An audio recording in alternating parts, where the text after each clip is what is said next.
bem um bate-papo, né? E a gente faz aos sábados com o 70 vezes 7. Vários temas já abordamos e em cima disso a gente vai fazendo um culto, vamos dizer assim, mais participativo, mais interativo, né? E a gente então vai fazendo esse resumão dessas 5 semanas, né, pastor? Falando só sobre o menos é mais. Então, ó, lá vai a primeira questão, né? Existe alguma diferença entre menos é mais, que é falado lá fora no meio secular, e o menos é mais cristão ensinado na Bíblia? Oi. Legal. Então, gente, uma coisa que eu coloquei aqui desde o começo é que essa história de menos é mais não foi a gente que inventou, né?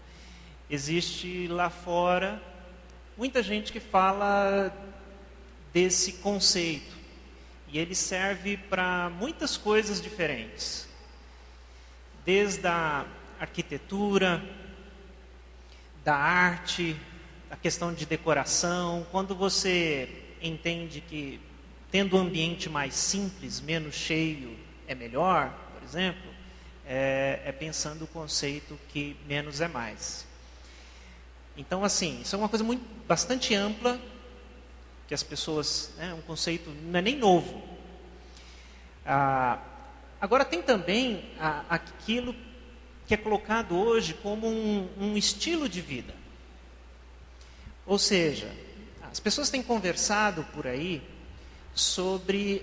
E tem um outro nome para isso.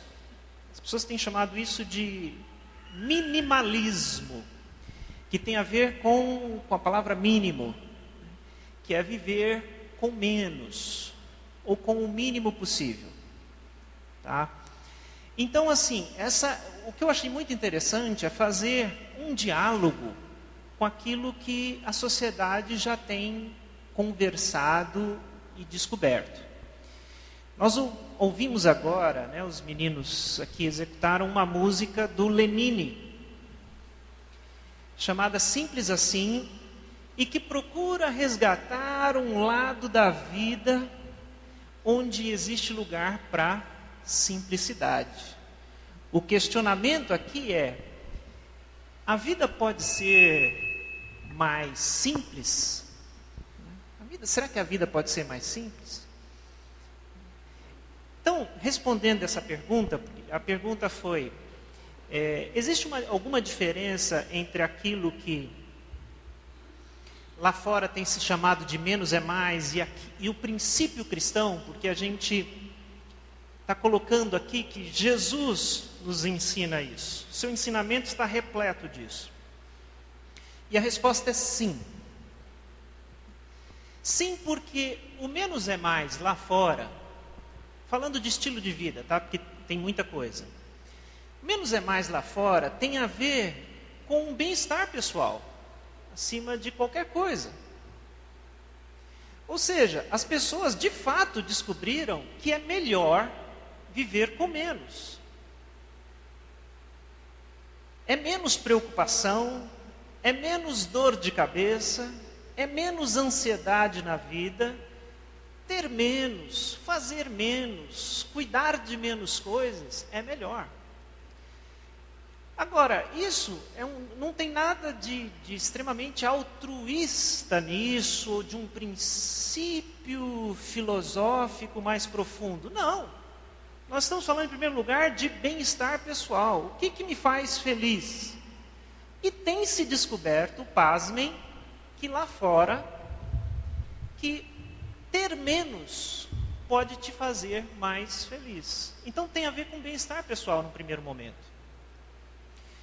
Uma outra coisa que não se pode deixar de falar é que tem a ver também com uma consciência de sustentabilidade.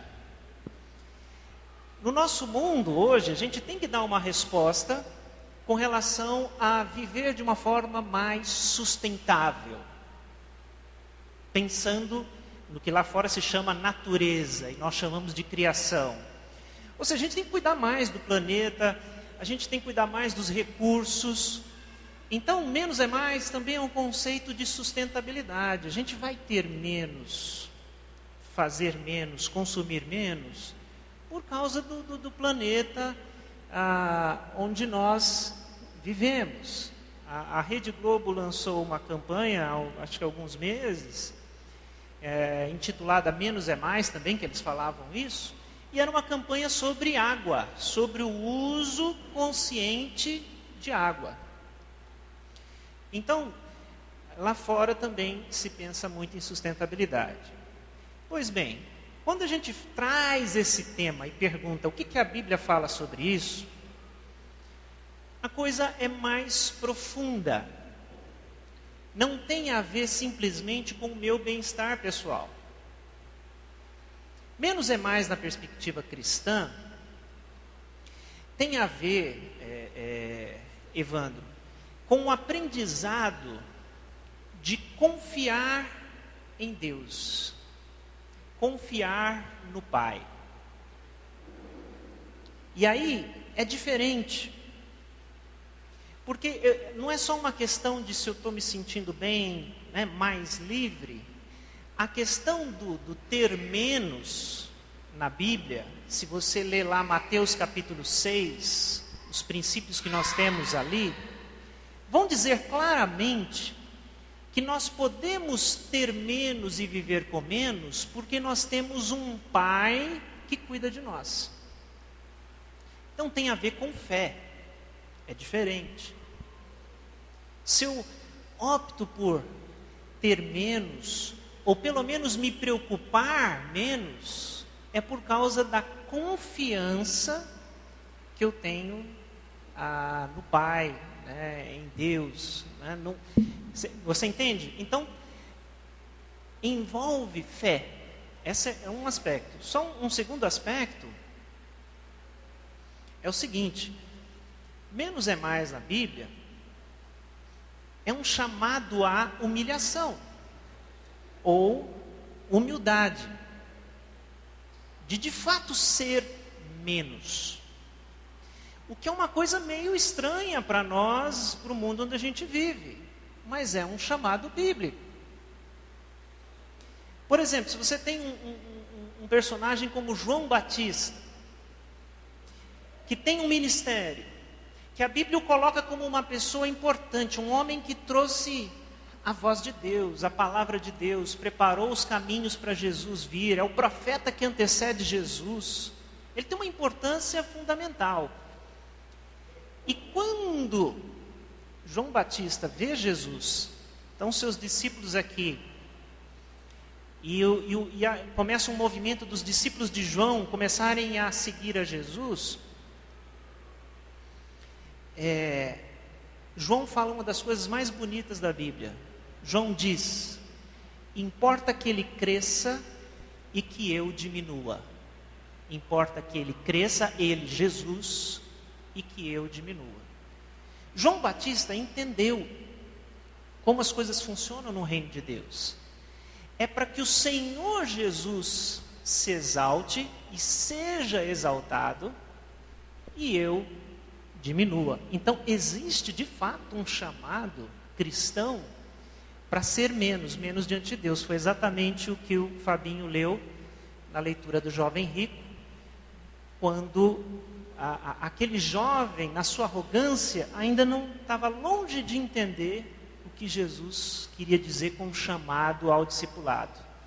Ele precisava entender que ele, diante de Deus, ele era muito pequenino, e ele não tinha entendido isso ainda. Então, o princípio é diferente.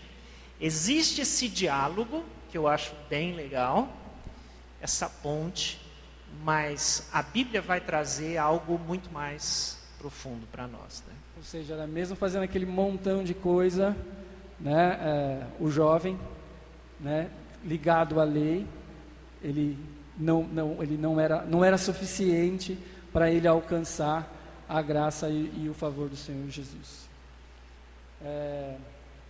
Vamos para a próxima pergunta.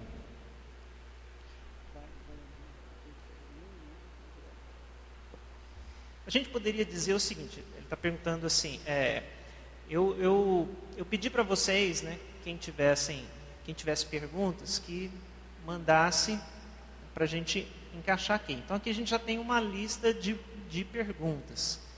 Cadê? Mas a gente pode fazer o seguinte: se você tem uma pergunta assim que você acha que escapou aqui, importantíssimo fazer.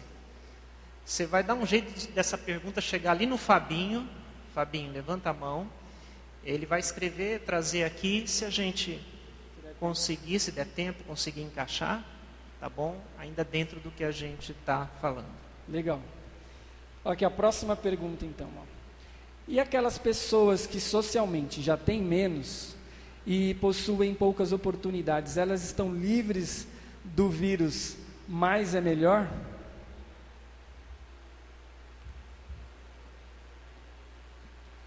Chamaram de vírus. Né?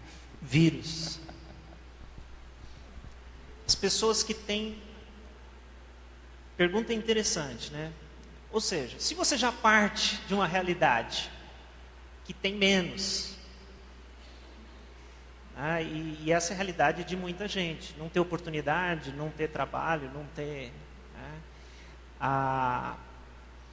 essas pessoas estão livres desse vírus, né, de que ter mais e muito é melhor?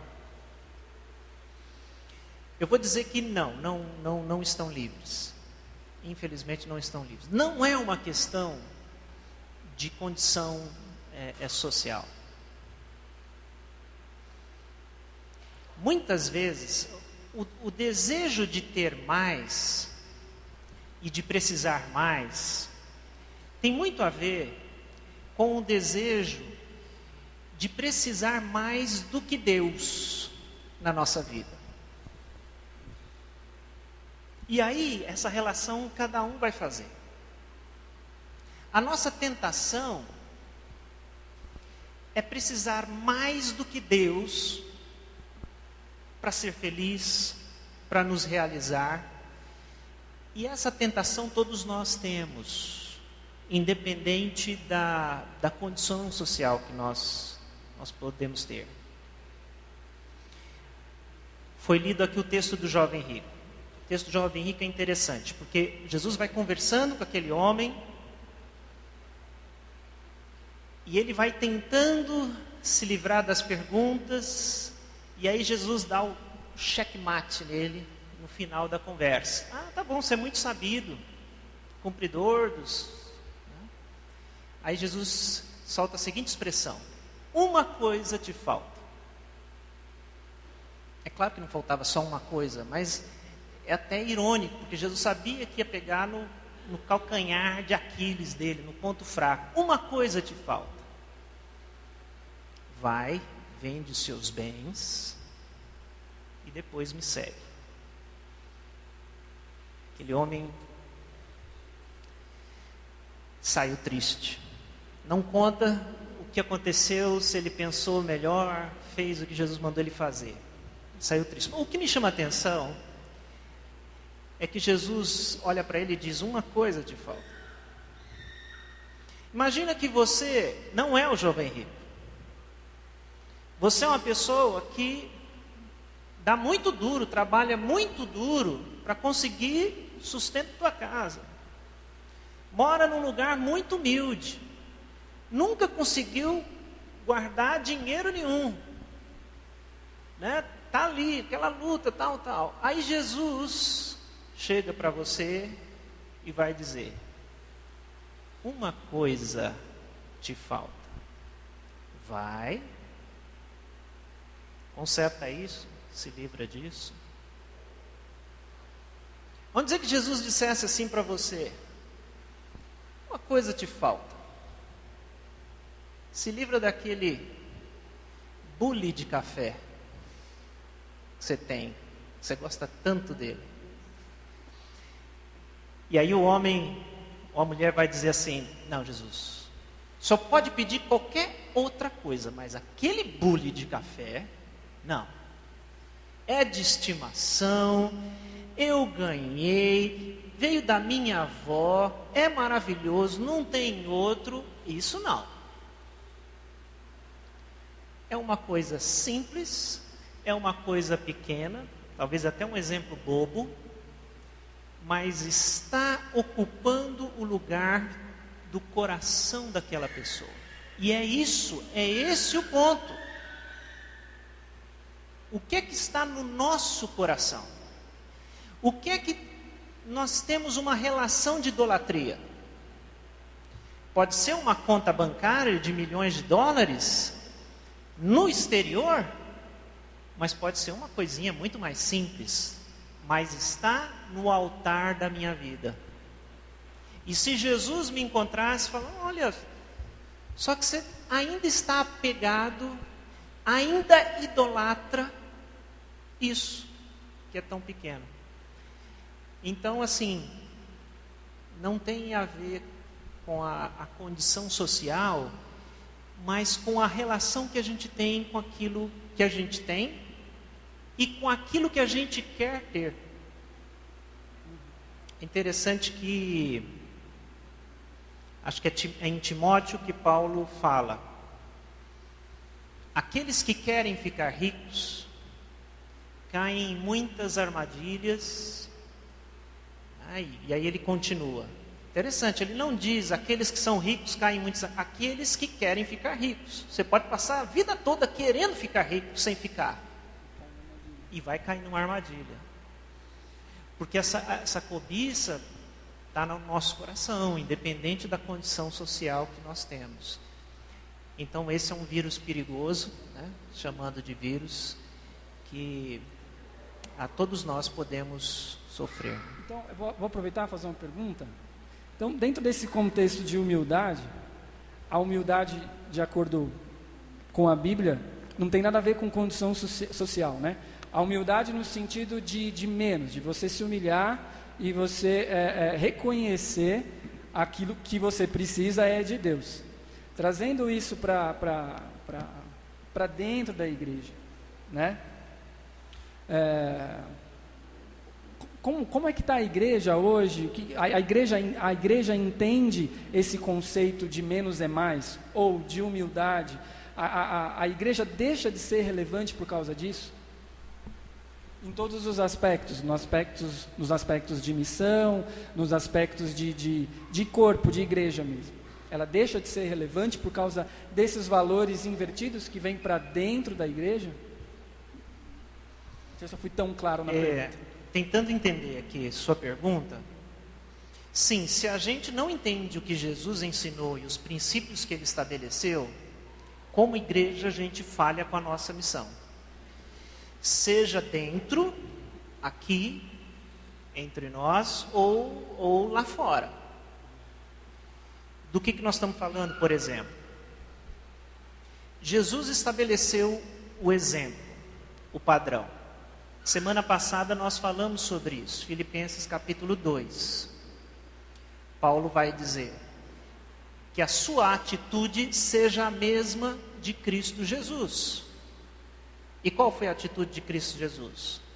Que não se apegou à sua condição de Deus em glória, mas esvaziou-se a si mesmo, assumiu a forma humana e se tornou um servo. Esse é o modelo bíblico. Esse é o modelo de Cristo. A gente olha para Jesus e vê o servo. Aquele que mostrou, né, esse Deus em fragilidade para servir os homens, para nos trazer a salvação. Esse é o exemplo da igreja. Então, quando a igreja não entende isso, mas exerce seu ministério em arrogância,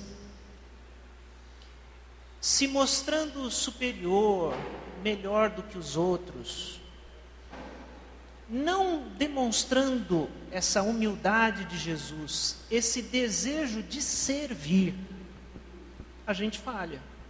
Isso se aplica à igreja, qualquer coisa que você vai fazer na igreja, seja trabalhar no louvor, tocar no louvor, ser diácono, ser presbítero, ser pastor, professor. Se eu faço isso, me achando melhor do que os meus irmãos, deixando o orgulho alimentar o meu coração, eu vou falhar. Porque o princípio que Jesus ensina é o princípio do serviço. Eu faço porque eu quero servir a Cristo, a Deus e o meu irmão. Isso vale também para quando a gente está lá fora, dando o nosso testemunho. Se a gente demonstra uma arrogância espiritual, nós somos melhores, nós somos salvos, vocês são perdidos. Isso é um bloqueio para a mensagem, porque a mensagem de Jesus, do Evangelho, é uma mensagem de graça, uma mensagem de acolhimento, de boas-vindas ao pecador. Não ao pecado, mas ao pecador, de acolhimento. Jesus fez isso quando esteve aqui, acolheu pessoas chamadas pecadoras, né? Mas só faz isso se você entende quem é Jesus nessa atitude de humildade, né? É isso aí. Vamos para a próxima pergunta. O menos é mais. Não pode deixar a pessoa acomodada do tipo, está ruim, mas está bom. Deixa tudo como está. Mudança dá muito trabalho. Ou seja, né, seguir essa ideia, né, ou tentar fazer alguma mudança dentro de si, dá muito trabalho, né? Seguindo essa linha. Em outras palavras, né? Será que isso aí pode virar a filosofia de preguiçoso, né? De acomodado? Menos é mais. Tá ruim, né? Tá ruim, mas tá bom. O menos é mais. Quando a gente entende isso de uma forma bíblica, não nos levaria a essa acomodação. Acomodação é aquilo, né? As coisas estão ruins, mas eu não tenho forças, eu não tenho ânimo para buscar mudança, eu não tenho fé, eu não tenho. Eu estou aqui paralisado, estagnado nessa situação. O menos é mais fala de uma outra coisa, que não é acomodação. Acomodação é uma deficiência. Menos é mais nos fala de uma virtude, que é o contentamento. Contentamento e acomodação pode estar ali próximo, só que uma é uma virtude e o outro é um defeito. Contentamento é nós estarmos contentes, felizes, satisfeitos e gratos com aquilo que Deus nos deu e fez em nós. É uma atitude de coração. Eu estou feliz, eu estou grato com o que Deus me deu, com o que Ele fez. E eu quero fazer o melhor com isso que Ele me deu. Isso é contentamento. Acomodação é uma outra coisa. Eu estar paralisado, desanimado, sem fé. Então a acomodação luta com um pecado que é, por exemplo, a preguiça. Já o contentamento lida com outro pecado, que é o da ambição, da cobiça. Então, a virtude é estar satisfeito, estar contente, de fato, com o que Deus me deu, com o que Deus fez na minha vida. Então, é bem diferente. Né? Alguém quer fazer alguma pergunta? Alguém quer falar alguma coisa? Tudo bem aí? Então tá jóia, eu vou para a próxima pergunta. Nos dias de hoje, como podemos lidar de forma saudável com o excesso de trabalho, compromissos e atividades a que somos submetidos? A nossa vida aí cotidiana, até onde, né, ela pode nos atrapalhar nesse sentido, né? Pois é. Alguém podia dizer assim, né? Pastor, muito legal, muito bonito a gente conversar sobre isso, discutir. Menos é mais é uma coisa muito bonita. Só que a realidade é outra. A realidade é que tem muito trabalho, nós somos submetidos a uma rotina de estresse, de muita atividade, muitos compromissos e muito trabalho. Quiséramos poder viver isso, mas a realidade é outra. Né? O que a gente poderia dizer aqui? Bom, eu acho que uma das coisas, nós, pessoas modernas, que vivemos nessa situação aí, muito trabalho, muito compromisso, muito tudo, e você não sabe muito bem se tem jeito de sair disso. Eu acho que nós temos, por exemplo, vou dar aqui um caminho que a gente precisa fazer. Nós temos que voltar para a Bíblia e resgatar o conceito bíblico do sábado. O chamado Shabá.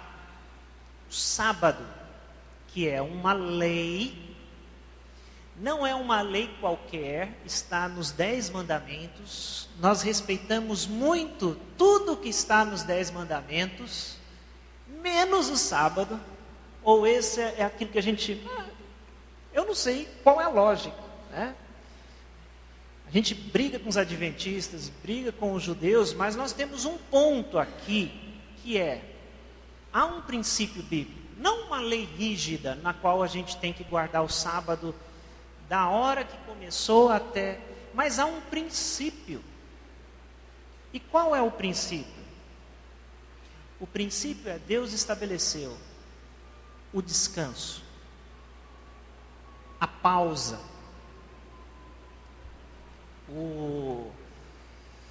a interrupção. E Ele fez isso dentro do contexto que mais nos afeta, o contexto do trabalho. Deus disse: que seja assim no meio de vocês. Vocês vão trabalhar 6 dias, mas um dia vocês não vão trabalhar, vocês vão parar. Não produza. E aí ele é muito específico, né? Nem você, nem a sua esposa, nem seus filhos, nem os empregados da sua casa, nem os animais, né? Todo mundo. Então eu acho que a gente começaria a entender um pouco se a gente resgatasse o princípio bíblico do sábado, por exemplo. Que eu enxergo como um tempo de pausa. Porque esse tempo nos ajuda a desacelerar. E a desacelerar é uma coisa que a gente precisa aprender a fazer. Que é diminuir o nosso ritmo. Como nós vamos aprender a fazer isso se a gente vive uma loucura? O sábado é uma forma da gente aprender a desacelerar, diminuir o ritmo. Porque Deus mandou descansar, eu vou descansar. Deus mandou não trabalhar, eu não vou trabalhar, eu vou parar. Hoje em dia, a gente pensa que o descanso é um luxo. Só quem pode se dar a esse luxo pode parar. A gente tem que resgatar o princípio bíblico, o mandamento bíblico, o ensino de Jesus. Um problema da questão do descanso, Evandro, é que hoje, quando a gente descansa, a gente pensa que a gente tem que descansar com entretenimento. A gente só descansa se a gente estiver entretido com essas coisas que fazem parte dessa categoria. Que você descansa assistindo televisão, você descansa mexendo na internet, você descansa vendo um filme, você descansa jogando alguma coisa. O descanso está ligado ao entretenimento. Nada contra o entretenimento. O problema é que o descanso bíblico nos chama à reflexão. Então não pode ser um descanso alienado. Eu descanso para refletir, eu descanso para enxergar minha vida. Eu paro e eu olho para trás, eu olho para Deus, eu olho para a criação. Então, eu tenho que ter esse tempo na minha vida em que eu paro e olho para a vida e pergunto: Deus está satisfeito com o que eu estou fazendo com a minha vida? Ou eu estou vivendo uma loucura que Deus não me mandou fazer? Que é o que o autor de Eclesiastes fala conosco, né? Vaidade, tudo é vaidade, você está correndo atrás do vento. Só que se você não para descansar e refletir, você nunca vai chegar a essa conclusão. Você vai, um dia após o outro, você não descansa, você desmaia. Você chega em casa, morto de cansado, faz o que você tem de fazer e desmaia. No outro dia você começa de novo. Mas experimenta, se você tirar um dia de descanso, deixar um pouquinho de entretenimento de lado, começar a pensar na sua vida e pensar em Deus, algumas coisas podem mudar, ou pelo menos você vai ser confrontado. Então, assim, esse é um caminho prático que eu colocaria para a gente resgatar o princípio do sábado como uma forma da gente refletir mais, né, sobre isso. E é interessante sobre o que você está falando, André, tem até um tema de uma das mensagens que diz assim: menos ocupados, mais comprometidos. Ou seja,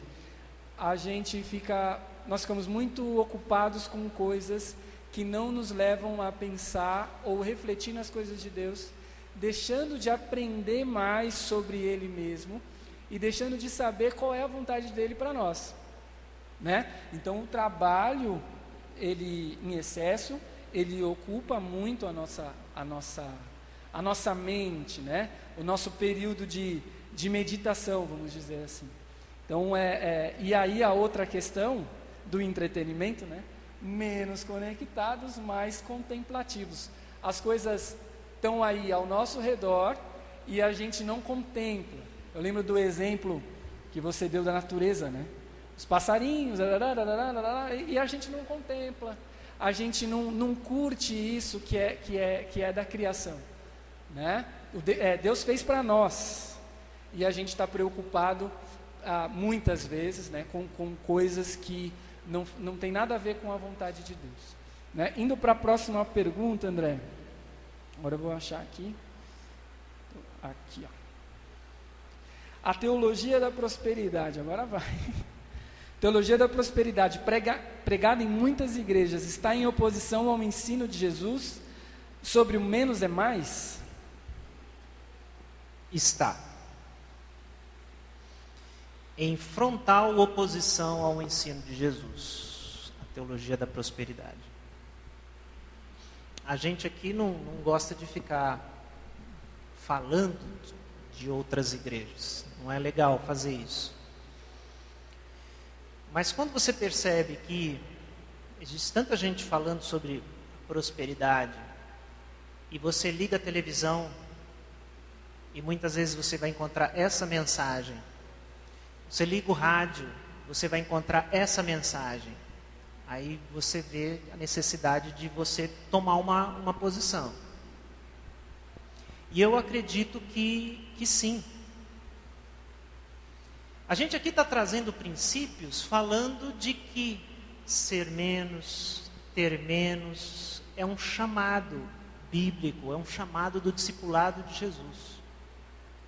Mas nós temos ouvido e sendo confrontados com o evangelho que a gente podia até chamar de evangelho da ostentação, que é o de ter tudo que seu coração desejar. E colocar Deus nesse projeto de vida. Eu quero enriquecer, eu quero ser famoso, eu quero ter sucesso empresarial, eu quero chegar lá no topo, e é Deus que vai me colocar lá. É um pouco complicado, porque quando a gente olha para os evangelhos, você não vê essa mensagem, você não vê Jesus fazendo esse convite. Se Jesus tivesse essa mensagem, o jovem rico estaria lá, 13º discípulo, fiel, porque era isso que ele queria. Mas Mas não. Se a gente pega um texto como Mateus capítulo 6, Jesus vai dizer: aonde estiver o seu tesouro, aí estará o seu coração. Ele vai dizer: não acumulem para vocês tesouros na terra, onde a traça corrói, a ferrugem corrói, e os ladrões roubam. Acumulem para vocês tesouros no céu. Aí vai dizer: não andem ansiosos demais pelo que vocês vão comer amanhã, vocês vão se vestir amanhã. Olhem como o Pai cuida das aves, como o Pai vestiu bem as flores. Sejam menos ansiosos por essas coisas. O ensino é claro. Busquem em primeiro lugar o reino de Deus. As outras coisas vão ser acrescentadas. Então, meus irmãos, isso tem que ser muito claro para nós. Tem muita gente, em nome de Deus, incentivando a cobiça das pessoas, incentivando a ansiedade das pessoas por bens, por estabilidade financeira. Isso vem sutil. Nós vamos fazer aqui uma campanha para ter 12 meses de bênção e estabilidade financeira na nossa vida. Você não quer isso? Passar por cima da crise? Eu quero 12 meses de bênção. Sabe o que eu estou fazendo? Eu estou colocando ansiedade no coração das pessoas. Se preocupa com o mês de janeiro, com o mês de fevereiro. Será que vai ter? Será que não vai ter? Mas esse não é o ensino de Jesus. Jesus diz: se preocupe menos com isso. Se preocupe mais com o reino. Olhe para as pessoas. O Pai te sustenta. Quem cuida de você é o Pai. Você não tem que fazer campanha para você ter um ano cheio de bênção. Você não tem que fazer isso. Você tem que começar a orar para Deus te dar oportunidade para você evangelizar, para você encontrar o necessitado no seu caminho, para você não se desviar da vontade de Deus. É para isso que a gente tem que orar. Um filho não precisa chegar para o pai: pai, filho pequenininho, né? Chegar para o papai: você não esquece de cuidar de mim não, tá? Amanhã, vê se tem tudo direitinho na nossa casa, se vai ter pão para a gente comer, se... Vê lá direitinho, pai, não pisa na bola não. Se um filho fala isso com a gente vai ficar irritado, né? Mas a gente faz isso com Deus. A gente fica lembrando Deus de cuidar da gente. Deus, não esquece não, hein? Amanhã, Deus, olha a crise que nós estamos vivendo no nosso país. Deus, não esquece não. Será que isso não ofende a Deus? A gente lembrar Ele que Ele é nosso Pai e que Ele precisa cuidar da gente? Então... Ainda bem que Deus é bom, né? Misericordioso, com maravilhoso, certeza. Porque imagina só, Ele consegue ver a nossa falha, né? A nossa limitação. E nós precisamos também enxergar isso, né? Que nem eu vi uma frase esses dias na televisão interessante, né? Perguntas erradas, nunca a gente vai encontrar a resposta certa. Então a gente precisa buscar, a gente precisa se dedicar mais, a gente precisa fazer como o Fábio falou há pouco. Ao invés de ler, façamos um devocional, né? Busquemos mais nos aprofundar em conhecimento do que Deus é para nós, do que Ele significa de acordo com a Bíblia Sagrada, né? E com relação à campanha, né, de 12 dias para 12 meses de bênção, ela é bem complicada, porque quem faz acha que o seu dezembro já está abençoado, né? E é bem como o pastor disse, você vive numa ansiedade: poxa vida, eu já orei, eu já pedi, então tem que estar. E não é bem assim que funciona, né? E quem não fez? E quem não foi lá, né? Está amaldiçoado o teu ano? Então não é bem assim, né? O que o Senhor tem para nós é para nós, e Ele é bom, misericordioso, para nos tratar de forma igualitária, né? Sem acepção, sem diferenciação. Amém? Aqui, qual conselho você daria aos jovens em relação ao uso das redes sociais? Quer responder duas? Tem 10 minutos? Já dá para ser mais rápido. Vou ser mais rápido para a gente já ir finalizando, né? Quando a gente fala em redes sociais, principalmente das gerações mais novas, a gente está falando de alguma coisa realmente preocupante. Talvez se a gente pensasse da modernidade, das coisas que existem uma urgência de serem diminuídas na nossa vida, talvez seria o acesso aos eletrônicos, às redes sociais. Há uma geração como a minha, que está entrando tardiamente, está tentando lidar com isso, é um pouco desconfiado, mas a gente gosta também dos benefícios da comunicação, né, que se tem. A terceira idade também está descobrindo as redes sociais, e isso é muito interessante. Agora, a nova geração mergulhou de cabeça.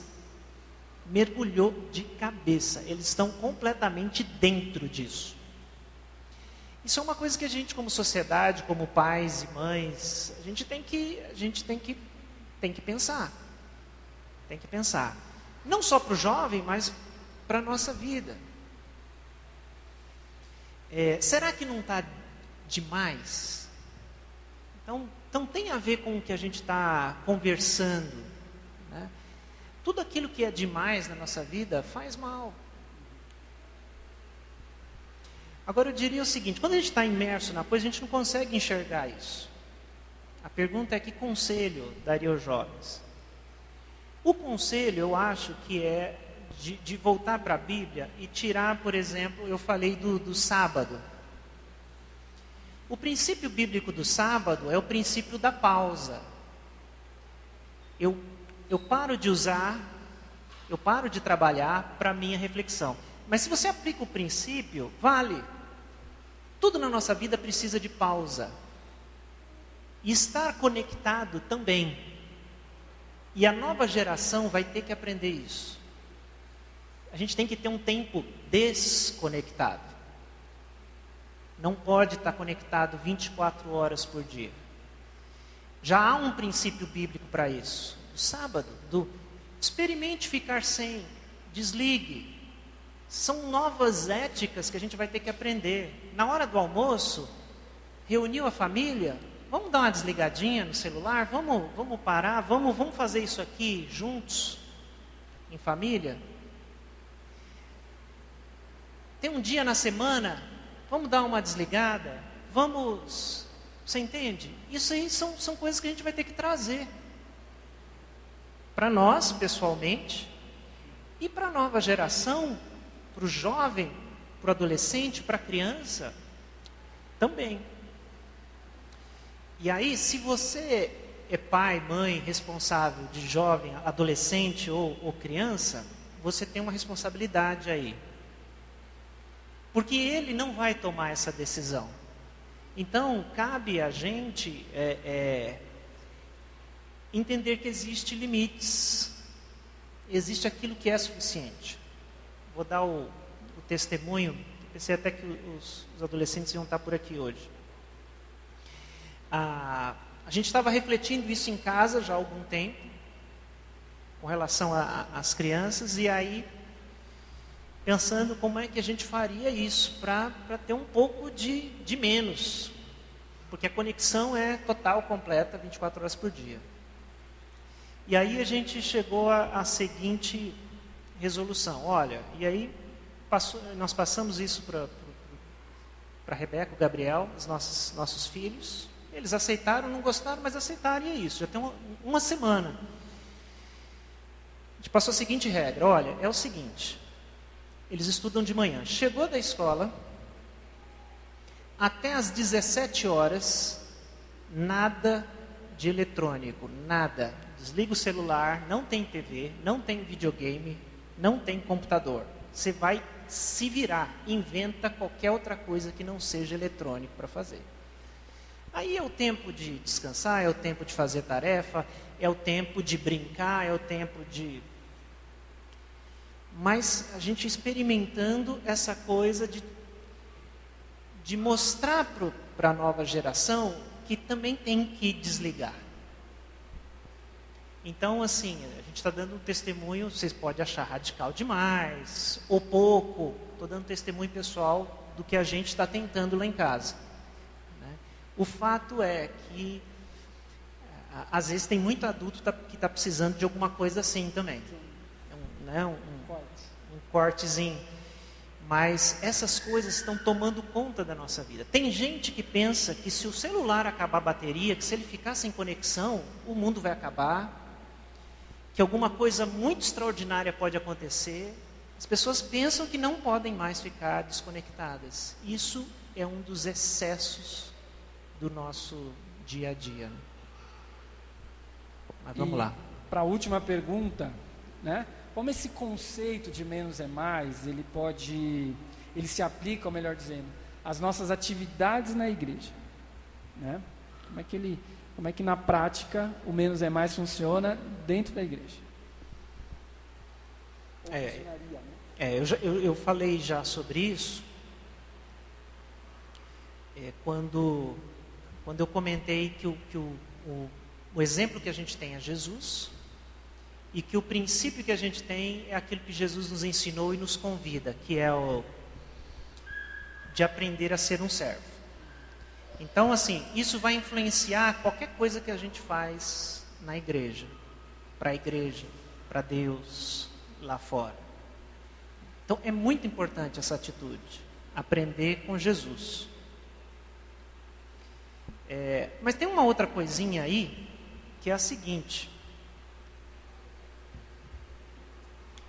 Eu acho que é importante te falar. Menos é mais se aplica na igreja também, a partir do momento que a gente entende que Deus não é a vontade de Deus que a gente passe o dia inteiro na igreja. Mas tem gente que acha que sim. Tem gente que acha que a seguinte lógica de Deus é assim: quanto mais tempo eu passo na igreja, mais Deus vai estar feliz comigo. Então, se eu puder ir à igreja segunda, terça, quarta, quinta, sexta, sábado, domingo, de manhã à noite, Deus vai estar muito feliz comigo. O que a gente tem que entender é que vir à igreja, participar das programações, tem a ver com um tempo de preparo, tem a ver com ser animado, ser encorajado, ser preparado, ser ensinado. Mas o chamado e a missão está lá fora. É a vida. E Deus quer você lá na vida, sendo discípulo dele. Então, cuidado para você não pensar que enquanto você está aqui, Deus está feliz com você. E o que Deus quer é que você venha bastante para esse lugar. Porque Ele quer que esse tempo que você está aqui tenha relevância para a sua vida e faça diferença para o tempo que você está lá fora. E é lá que você vai ser discípulo de Jesus. E é lá que a missão existe. De fato, para cada um de nós individualmente. Então, menos é mais nesse sentido, de eu entender das atividades da igreja, não precisa ter tantas, mas que elas sejam suficientes para me preparar para o mundo, para a vida. E isso que eu falei, de que a gente tem que olhar para Jesus, que nos ensina a ser servo. O problema é que a gente quer a salvação que Jesus nos dá, mas nem sempre a gente quer seguir a Jesus. Ser como Jesus. A gente separa as duas coisas. Eu quero a salvação. Jesus é meu Salvador. Só quando Jesus diz aquilo que diz para o jovem rico, vem e me segue, só falta isso para você, vem e me segue. Deixa tudo, deixa aquilo que te prende, vem e me segue. Nem sempre a gente quer seguir a Jesus, ser como Jesus. Você quer ser como Jesus? Essa é uma pergunta para a gente sair daqui. Talvez uma das mais importantes para a gente encerrar, né? O que a gente está falando aqui é muito bonito. E Jesus é o nosso modelo. A pergunta é, eu quero ser como Jesus? Talvez eu não queira. Talvez Jesus é o meu Salvador, aquele que morreu na cruz por mim, mas eu não quero segui-lo. Eu não quero perguntar, mestre, para onde? Vamos embora. E ser cristão é isso. É dizer, mestre, para onde? Para onde nós vamos agora? Qual é o rumo? E trilhando esse caminho de seguir a Jesus, a gente vai aprender a ser menos, e aprender a ser servo, e aprender a desenvolver a missão que Ele tem dado para nós. Acho que é isso. Maravilha. Então, as perguntas, elas acabaram, né? E é bem interessante a gente fazer esse resumão em cima desse tema. A gente aprendeu hoje, ou melhor, relembrou, né?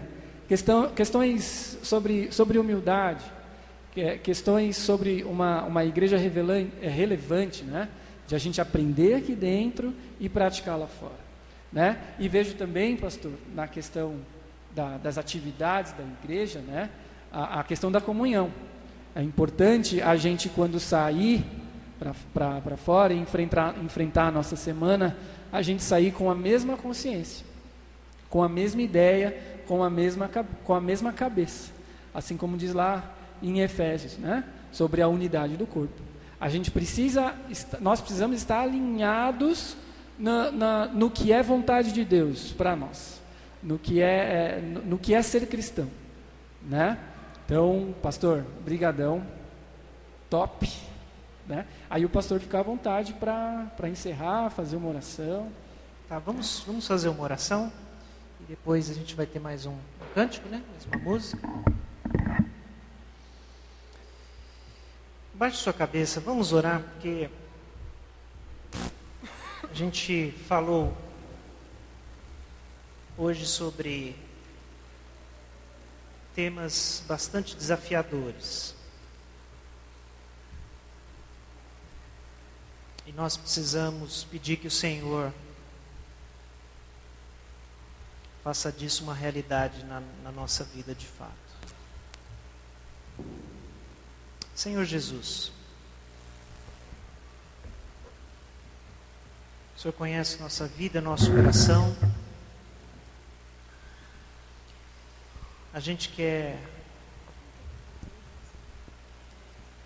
te servir, Senhor. A gente quer ser, de fato, um discípulo Teu. Mas muitas vezes as nossas atitudes, nossos pensamentos, nosso estilo de vida falam algo diferente. O que nós queremos pedir aqui que o Senhor nos ajude a olhar para Ti, olhar para o nosso Senhor Jesus, enxergando de fato quem Ele é, o exemplo que Ele deu, de amor, de sacrifício, de desapego, de humildade, de generosidade. Nos ajuda, Senhor, a olhar para Ti, para que a gente possa de fato aprender. Temos muito o que aprender. Só o Senhor pode de fato nos ensinar. Tira a arrogância do nosso coração. Tira a cobiça do nosso coração. Coloca em nós o contentamento, a alegria, a gratidão. Que o Teu Espírito seja isso na nossa vida. Paz, alegria, gratidão, contentamento, louvor, desejo de servir. É isso que nós precisamos, Senhor. É isso que nós pedimos ao Teu Espírito. Fazemos em nome de Jesus. Amém.